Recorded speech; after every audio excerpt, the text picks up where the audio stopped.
ठीक है बरेलवी साहब, आपका पॉइंट आ गया जी। औरिया साहब देखिए, मैं एक बात बताऊं कि 72 आज तक गवर्नमेंट टॉपल की है CIA ने, और मैं बरेलवी साहब की बात को बिल्कुल सेकंड करता हूं कि PNA की मूवमेंट के अंदर खासतौर पे भुट्टो के खिलाफ उन्होंने बिल्टअप किया था।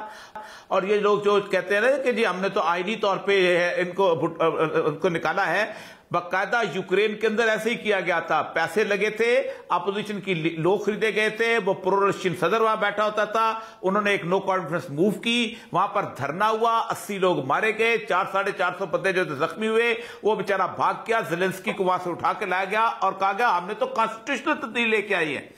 कांगो के अंदर Lumumba was the most popular person, उसने सिर्फ रूस का दौरा किया था और उसने इन्होंने बंदे अपोजिशन के इकट्ठे किए, उसको नो कॉन्फ्रेंस मूव किया, वो बाकी एक शहर में गया, उसको खड़ा किया, 50 लोगों ने खड़े होकर उसको फायरिंग स्क्वाड में मार दिया।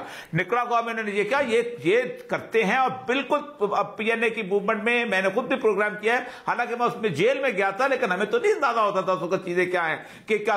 और आज मैं आपको बताऊं, एक बात याद रखें कि ये खत क्यों नहीं सामने आता। खत इसलिए सामने नहीं आता कि खत के अंदर जो मैं चूंकि साइफर कोड खुद मैं उसका कस्टोडियन रहा हूं एज ए डिप्टी कमिश्नर, मुझे पता है, मेरे चीजों का पता है कि खत में जो लैंग्वेज इस्तेमाल की गई है वो इतनी खौफनाक है कि कोई शरीफ आदमी पढ़ के उससे जिंदा नहीं रह सकता। लोग कहते हैं कि खतों में ऐसी लैंग्वेज नहीं होती। ये मैं नेशनल सिक्योरिटी आर्काइव्स मेरे सामने हैं, मैं उनमें से सिर्फ इंदिरा गांधी के बारे में तबसरा पढ़ देता हूं। आप सोचें कि इंदिरा गांधी जब अमेरिका गई थी 1971 में, ये खत ओपन हो जाता तो इंडिया में क्या बीतती। आप देखें, ये किसिंजर की बातें हो रही हैं निक्सन के साथ। Their reaction to the Nixon meeting with Indian Prime Minister Indira Gandhi on November 5, 1971, according to Kissinger, the Indians are bastard anyway. They are starting a war there. While the Gandhi, she is a bitch. We got what we wanted to. अच्छा, इससे भी बुरी language मेरा इतला ये है कि वो उसमें इस्तेमाल हुई है। और उसके साथ बाकायदा ये कहा गया है कि इसको हम देख रहे हैं, इसके जब नो कॉन्फ्रेंस मूव जो होगी तो तब, और उसको ये एश्योरेंस दिलाई जा रही है कि रूस जो है, हमें पता चला है कि इमरान खान ने जाती फैसला किया है, किसी और का नहीं है। ये कौन बता रहा है उनको कि इमरान खान ने जाती फैसला किया है रूस जाने का, और फिर ये कौन कह रहा है नो कॉन्फ्रेंस मूव आ रही है। और ये जो लैंग्वेज अगर हम देख लें, और वो सफीर उसमें बयान कर रहा है, उसको वापस से कह रहा है कि नहीं हमारा प्राइम मिनिस्टर सबसे पूछ के क्या है, सब कुछ क्या है। उसने कहा नहीं, उसके बाद गालियां दी गई हैं। ये सारी चीजें खुल के सामने जब आएंगी, आप आज लेके आएंगे, 20 साल बाद लेके आएंगे।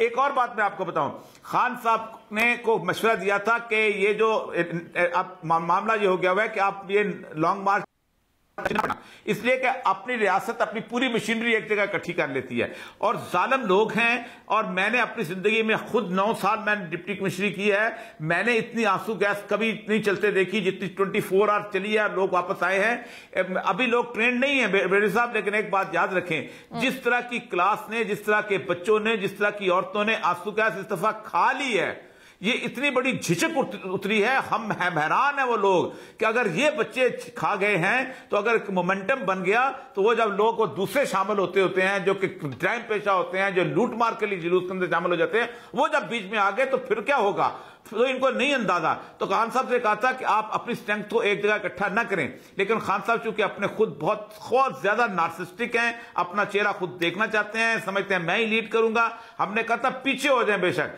लेकिन आप पूरे पाकिस्तान में इसको फैला दें।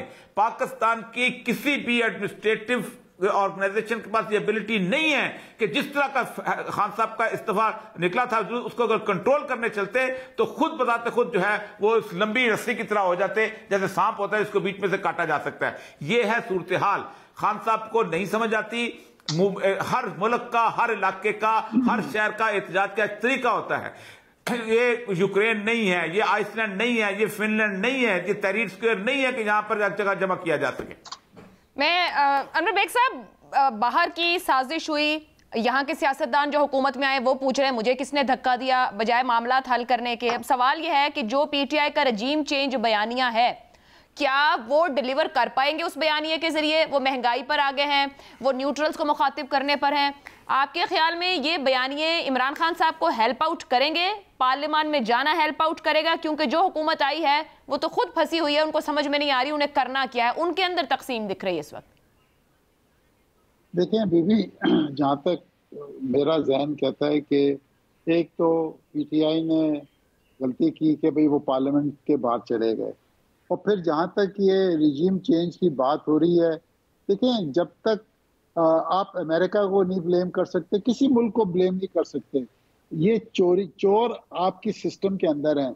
जब तक लोकल्स इन्वॉल्व नहीं होंगे ये सिस्टम में, आप रिजीम चेंज नहीं कर सकते। बाहर वाले तो बैठ के पैसा दे सकते हैं, लोगों को लंबे नोट दे देंगे या डॉलर दे देंगे या जो भी उन्होंने देना है, बट जब तक आपके लोकल लोग इन्वॉल्व नहीं होंगे रिजीम चेंज नहीं हो सकती। तो मैं ये समझता हूँ कि ये जो रिजीम चेंज इस वक्त हुई है, एक तो कुछ ऐसी अट्रेंसेस थी इमरान खान साहब की जो वेस्ट को पसंद नहीं आई, नंबर 1, और नंबर 2 जो सबसे बड़ा प्रॉब्लम ये जो अपोजिशन लीडर्स उस वक्त थे, अब जो कोalition में गवर्नमेंट में आए, इनकी करप्शन केसेस थे, ये मिल गए ऑन वन पॉइंट एजेंडा कि भाई हमने इसको निकालना है, क्योंकि अगर ये रहा ये शख्स, इसलिए हमें जेलों में डालना है, क्योंकि उनकी पूरी जो ये जो करप्शन की लाइन है वो सब खत्म हो रही थी, और वो इस तरीके से वो सिस्टम जा रहा था कि गुलाम दस्तगीर 100% सही कह रहा है, ये सिस्टम उसी तरफ जा रहा था।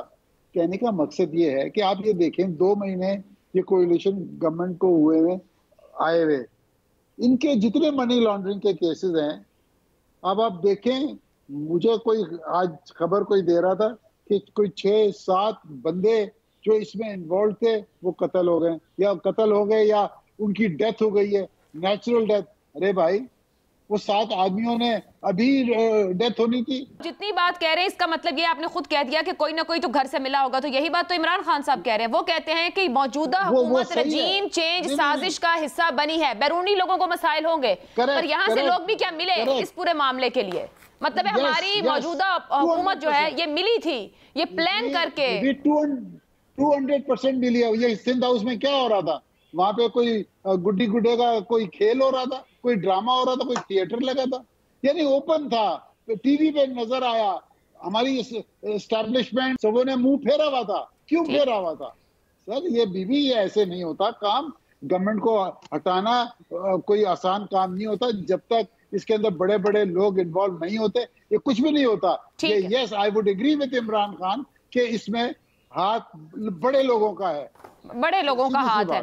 बरेलवी साहब, कितने बड़े लोगों का हाथ है इस पूरे मामले में? क्योंकि जो हुकूमत आ गई है, राना सना ये कहते हैं कि अदम एतमाद के बाद हम नए इंतखाबात चाहते थे, बट इन्होंने कहा कि हुकूमत करनी है तो इसलिए हम हुकूमत की तरफ चले गए। उधर से नून लीग की तरफ, पीपल्स पार्टी की तरफ से कुछ लोग कहते हैं कि जो महंगाई हो गई है ये नून लीग ने की है। तो आपको लगता है ये जो हुकूमत में आ गए हैं, ये वाकई जो कि बेग साहब भी बात कर रहे हैं, सिर्फ अपने मामला निपटाने आए हैं, अवाम का कोई मसला हल करने नहीं आए? तो ये अपने औरिया मकबूल जान में, हमारे उस्ताद में ये जरूरत है कि बड़े बड़े लोगों का नाम लेते हैं। मैं तो एक तो तालिब इल्म रहा हूँ, सहाफत सियासत का, मुझ में इतनी जरूरत नहीं है कि उन बड़े लोगों का नाम लूँ कि जिनके वज़राए आदम और सदर मोहतरम जो है वो फीते बांधने के लिए दसबस्ता खड़े होते हैं। ये तो मैं लाइटर पे मैं कह रहा था। लेकिन ये मैंने आपसे शायद पहले भी कहने की कोशिश की थी, लेकिन एक जो औरिया मकबूल जान साहब जिस दिन फरमा रहे थे और जो बेग साहब ने कहा कि जब आपके 26 MNA सिंध हाउस में बैठ गए थे और 40 जो थे वो उधर लाहौर में चले गए थे, और उसके बाद हमारे सबसे पहले छोड़ने में हमारे भाई आगे होते हैं, ये जो लंदन वाले भाई नहीं, अब तो चले लोकल कह लें, ये फिर मैंने कहा ना वो बेचारे के अली वजीर जो बाद में फिर वापस जेल में डाल दिया उसको। जब ये जा रहे थे तो खान साहब को क्या जरूरत थी कि किस कॉल के ऊपर बैठे थे?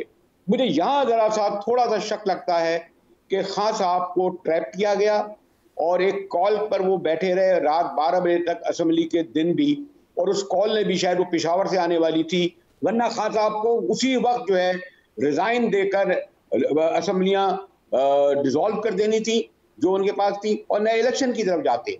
मैं जो आप कह रहा था ना कि जो खान साहब अपना मैंडेट खो चुके थे जो असेंबली से मिला था, और उस वक्त भी उन्होंने गलती करी। कलामी की माजरत, आपकी गुफ्तगू से ये लग रहा है कि पूरी पार्लियामान को कोई और ही खिला रहा था, पूरी पार्लियामान खुद से कोई काम नहीं कर रही थी, पूरी पार्लियामान किसी और ट्रक की बत्ती के पीछे थी। नहीं, मैं आपसे ये कह रहा था कि जब 26 MNA चले गए ना सिंध हाउस, और ये जो मैं बाकी नाम जो बता रहा हूँ, ये बापू के बाप और MKM और मैंगल और जो जितने लोग बता रहा हूँ, एक बुक्टी का 2 मैंगल का ये जमा करा गया था, जो टोला जो भानुमती का, ये लोगों को एक कॉल पे आते हैं, कॉल पे नहीं आते। मैंने बल्कि आपको बेग साहब बताऊं, मैंने एक MNA से पूछा कि भाई आप क्या करने जा रहे हैं, बड़े सीनियर, कहते जी अभी तक कॉल नहीं आई है। तो मैंने क्या, कॉल का मतलब क्या होता है? कहते हैं इसका मतलब ये है कि अब हम उधर ही जा रहे हैं, ये जरदारी साहब की तरफ।